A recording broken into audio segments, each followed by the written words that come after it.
This is my #1 best weight loss tip of the entire year, and some of you might say this is just too simple. So, I'm going to give it to you in a couple different ways, and then I'm going to just explain why this is so important. Alright, here we go! Only eat when you are hungry, and let me give you to it another way, so you really get this. Don't eat until you're hungry. Do you realize how many people eat not because they're hungry?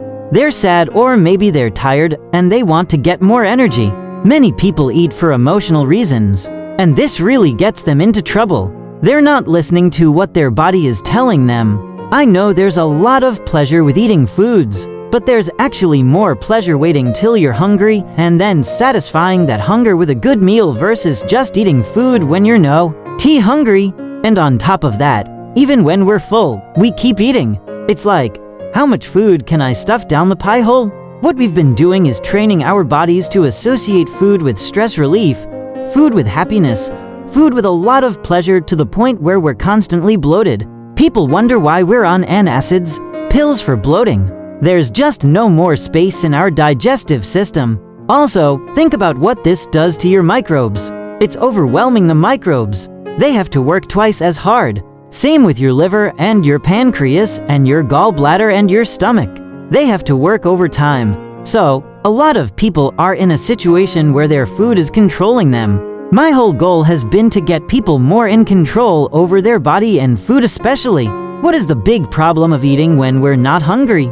The big thing is you're just raising insulin. Insulin is a very important hormone to understand. It's the hormone that causes fat storage. It's a hormone that also removes sugar from your blood. And the problem with jacking up insulin so many times is you start to develop a protective mechanism called insulin resistance.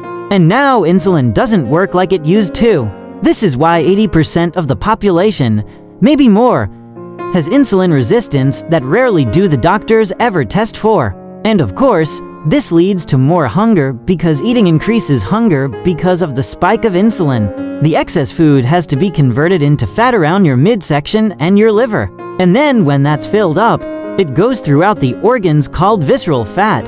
And you can tell if someone has that just by looking down to see if you can see your shoes. And then that turns into diabetes and high blood pressure. And as a side note, the worst thing to say is, what is my body in the mood for tonight? It's like asking a hungry 2-year-old, what do you want to eat? And you have them in the grocery store, right? They're going to pick the junkiest sugar-filled food that they can find. The body is very rudimentary, and it doesn't necessarily differentiate healthy food from unhealthy food. You're going to have to do that. When the body is out of balance and the blood sugars are low, the body's not going to demand some healthy food. By only eating when you're hungry, let your body tell you how long to fast. Because I don't think a lot of people appreciate what happens when you're fasting. You are literally burning your own fat. You're living off your own fuel. So you are eating when you are not eating, but you're eating your own fat. A lot of other positive things are happening. Your brain cells are growing more. Your mood will be elevated. Your cognitive function will go up. Your inflammation goes down. The other really cool thing about this is that you are going to develop a lot more self-control. It's called willpower. How do you get willpower? It's like a muscle. You have to practice it. Avoid food until you're hungry. Let's do the flip side of this. When you eat food, let's say you ate an unhealthy meal. Food companies have created something called the bliss point. What's a bliss point? Your peak joy, your peak happiness. This is what junk food is designed to do. And the food companies have spent billions to achieve this perfect ratios of sugar, salt, and fat to create this maximum dopamine rush in your brain, which is like pure pleasure. Even the flavor chemicals have all sorts of other things as well to do things to trick your mind, because this is where it's happening. It's not happening in your mouth, it's happening in your brain. This is only half the story. The other thing they do is they spend millions and millions of dollars on how to create this perfect mouth feel. The texture in your mouth, that's huge. The sugar increases sweetness and stimulates dopamine. The salt gives more flavor enhancement. The starches, and I'm talking about modified food starch, modified corn starch, maltodextrin, that's only there to give the mouth feel. And this is why I created this app right here, which I will put a link down below, which allows you to scan, food like this to be able to quickly identify the 3 ingredients that are in 90% of all junk food: sugar, starches, and seed oils. Those 3 ingredients make up the majority of junk food. The app is cool because it allows you to quickly scan and identify how much sugar and hidden sugar and seed oil is in a food. There's one thing that is not in these junk foods, okay? They don't have protein. Now, what happens when you don't put protein and you give all these other ingredients? It's going to cause you to be able to quickly identify the 3 ingredients that are in 90% of all junk food: sugar, starches, and seed oils. Those 3 ingredients make up the majority of junk food. The app is cool because it allows you to quickly scan and identify how much sugar and hidden sugar and seed oil is in a food. There's one thing that is not in these junk foods, okay? They don't have protein. Now, what happens when you don't put protein and you give all these other ingredients? It's going to cause you to keep wanting to eat something because there's a phenomena of protein being the most satisfying thing you can eat.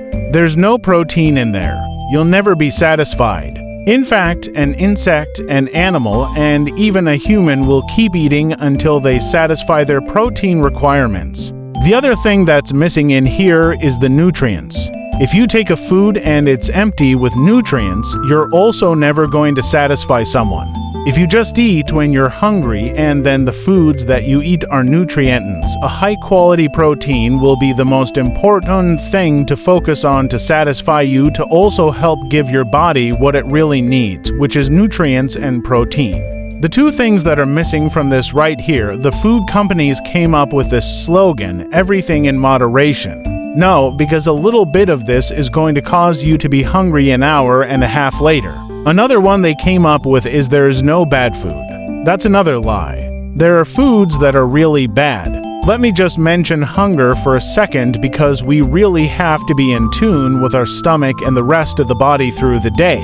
That's called being in the present. Being sad, having anxiety, being bored is not being hungry. That's completely different. Hunger is kind of a hollowing feeling in your digestive system, in your stomach or your abdomen. Maybe you even have some type of hunger pains or even feel lightheaded.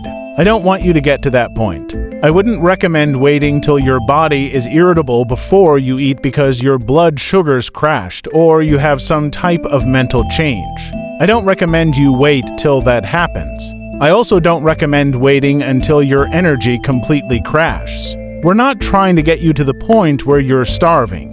You just want to wait until you hit the point where you actually experience the sensation of hunger. Okay, and I think most people know what that means. And then you're going to eat. And then you're gonna actually stop when you're full and not keep going until you're stuffed. But to do that, you're gonna have to really be in the present and be in tune with your body. Of course, sometimes you're going to have to eat before you go somewhere. The real problem is the mindless eating, snacking between meals. A lot of people just skip their breakfast and go right to lunch and just do to meals. I think that's perfect. Sometimes I like to rotate it and have a breakfast and a lunch and then not have any dinner. And even right now, it's 2 o'clock in the afternoon. I have not eaten anything today and I'm not even hungry. I'll probably get hungry around 4 or 5 and I'll have my 1 meal a day. I usually do that in the winter, and then the rest of the year I might do 2 meals a day depending on my activity level, because I don't really need as many calories, because it's freaking cold outside, and I'm not doing as much physical activity to burn up those calories. Couple tips that you want to add to this. Stay really busy through the day. Make sure your environment supports you so you're not tempted so much. Realize when you're not eating, you're actually eating your own fat. So, you are getting fuel. Basically, I'm trying to change the reason why you eat because far too many people eat out of boredom, stress, fatigue, and some other emotional reason. Putting you in control of your own food is going to be huge. It's going to increase your willpower. It's going to increase your ability to stick to something, which is called self-control. Go ahead and try this, and then comment down below how it worked for you. Welcome! Here, we share simple health tips to keep you and your family healthy every day. Don't miss out. Hit subscribe and turn on the bell for daily health advice. Stay healthy, stay strong,